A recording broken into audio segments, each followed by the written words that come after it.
Voici les résultats de la nouvelle stratégie de combat adoptée par Ibrahim Traoré contre les forces terroristes.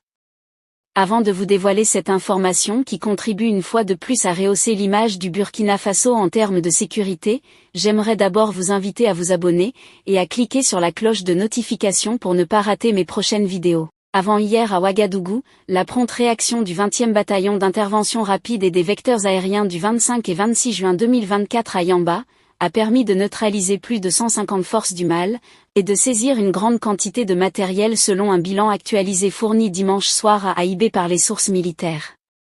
On se rappelle que le 25 juin 2024 des centaines de forces du mal ont tenté au niveau de Yamba d'empêcher les éléments du 20e bataillon d'intervention rapide de progresser sur Gaïri. Le courage et la détermination des Birs ont permis de mettre hors d'état de nuit officiellement beaucoup de forces du mal, avant que les vecteurs aériens n'interviennent.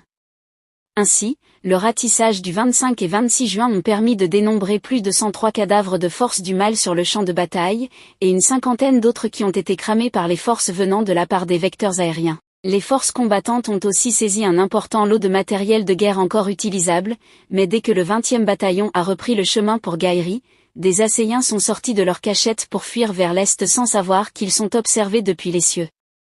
Des missiles ont fendu le ciel et se sont abattus sur eux. Les forces du mal qui s'étaient réfugiées dans les cases au niveau d'un amamo abandonné ont été en quelque sorte mis hors d'état de nuit par les vecteurs aériens. Avec beaucoup de précision, les opérateurs aériens vont dégainer un missile sur un troisième groupe de forces du mal qui se croyaient en sécurité dans une concession.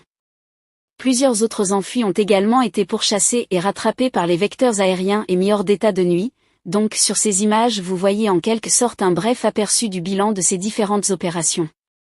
Au regard de tout ceci, on comprend bel et bien que les nouvelles stratégies de sécurité mises sur pied par Ibrahim Traoré fonctionnent très bien. Qu'est-ce que vous en pensez pour ce qui est de cette petite note d'information? Partagez massivement la vidéo à vos amis si vous la trouvez intéressante. Abonnez-vous à la chaîne si ce n'est pas encore fait pour ne pas rater nos prochaines vidéos.